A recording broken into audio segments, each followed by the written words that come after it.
I am so happy to introduce Jason Reichl, a good friend and a colleague. We've worked together in the past after forming some bonds, I think in Napa Valley several years ago.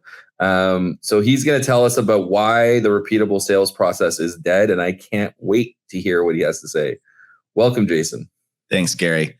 Hello, as Gary said, my name is Jason Reichl. I'm the CRO of a company called TrustLayer. We are an insurtech that makes sure that the commercial world out there that's being built is insured properly and everybody's taken care of. What I'm going to talk about today is about the repeatable sales process. As a CRO, that's sort of what you are brought in to do, is create a repeatable sales process. I have been basically every role under the sun in tech. I have been a CEO of a company. I have been a head of product. I have seen every aspect of the business, and only one job hasn't really changed, which is the CRO or Chief Revenue Officer job. And it's always about building a repeatable sales process. And I have come to the conclusion that process is not really as solid as it once was for a number of reasons we're about to talk about. So the first thing I want to talk about is over the last 10 years, how things have shifted. There's three primary areas here.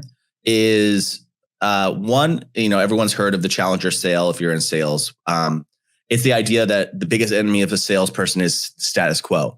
Well, those same exact people have found that's actually not the biggest enemy of a sales team is the status quo. Instead, what it is fear of messing up, which has been exacerbated by the pandemic. So fear of messing up, or FOMU, is this idea that over 60% of your deals will never actually go to closure, even if you're talking to the right people, even if they're motivated to move away from the status quo or motivated to move away from a competitor because of uncertainty.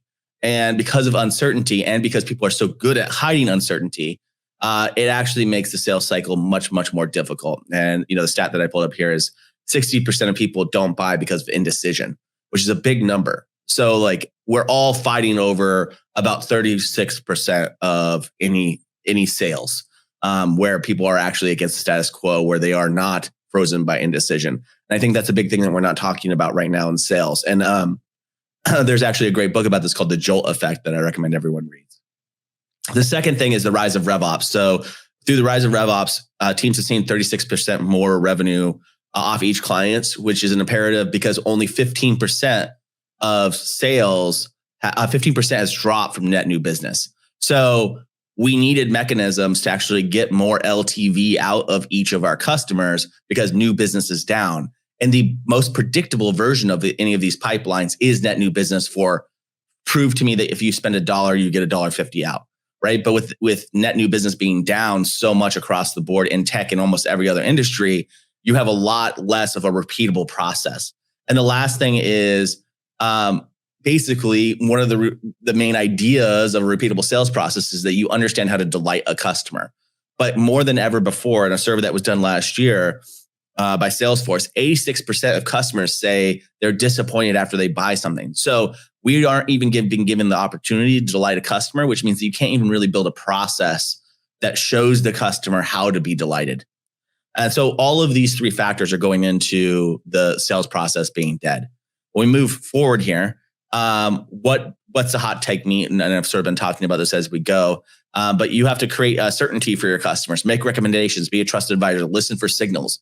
When you are a trusted advisor, you can train people how to do this, but it becomes less about a standardized process and less about certain channels acquiring at a certain rate, and more about an individual experience, a more bespoke experience to your prospects. New business will not make you hit your numbers. You must be expanding your product and team offering. So I would say that one of the closest things to a repeatable sales process that's out there now is by expanding and upselling into your existing teams. These are areas that were not repeatable in the past, and most organizations didn't even really do this very well. But that's where the paradigm is shifting. When there's a net reduction in net new, then people are moving to upsell and cross-sell and expanding their product as a way of servicing their customers. This is an area that really could be invested in. And then last, customers not impressed with your handoff processes. So when I talked about that third point there around that 86% of people are not delighted by your repeatable sales process, essentially they're not impressed by all these handoffs that we've built to build a conveyor belt, to build a Ford assembly line for the customer, right? And so they're not opting in to that process. They can spot the top of the funnel actions from a mile away, and they know that they're getting pushed down that conveyor belt. So in practice, what should you do? So focus on reducing indecision. The Jolt Effect is a great book that goes into this. Quickly, there's 3 reasons that people don't buy from indecision. First one is around, I don't want to look stupid. The second one is, I don't have enough information, because there's a wealth of information and it's partly our fault that we created all this information.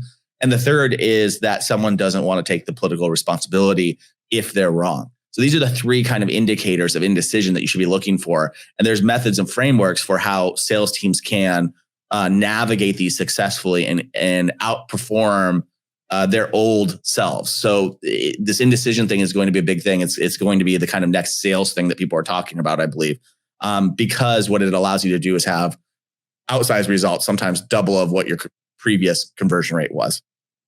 Hire a quota person in customer success to act as your account manager is the second way that I would get around this, is start to streamline the customer engagement process, start to make that predictable. And when you make that predictable, I think you'll see you're able to hit the quota on a regular basis. And then cross-train and understand that silos are coming to an end. So customers don't want the processes. So if you're not already on the RevOps train, I would say get on it. And if you're not going to get on it because you work at some huge company or you don't work in tech and you work for some financial institution and they're not going to allow for a RevOps team to come in, at least cross-train those people, because the customer, the way that they're delighted is that the marketer knows as much as the salesperson, as much as the CS person, as much as the CEO of the company. And everyone in your company is sort of breaking down silos and breaking down these places where customers typically get stuck in the process, right? So in short, people don't want to be on a conveyor belt. People don't want to be part of your repeatable sales process. They want to feel comfortable. They want to feel safe that you're thinking about their best interest and that you're helping them reduce this indecision, this FOMU that people are feeling after the pandemic and probably for the foreseeable future, because next year, the content that's out there about these different software choices, all of this stuff are going to triple. And every year after that, they're going to triple. And it makes people's buying decisions very difficult and a lot of pressure on them. So I would stop focusing on your internal and stop focusing on your repeatable sales process. Instead, I would focus on the customer and their buying experiences. You need to meet the customers where they are. I know I'm on the Breadcrumbs show, but this is also a plug for why I think their tool is so amazing, because people leave these digital signals that you need to capture and understand. And you need to be looking at where your customer is and how they want to engage. And then what can you do to reduce that indecision so that they don't fall into that 60% that just won't even move, even if they have the money and decision-making power to do it.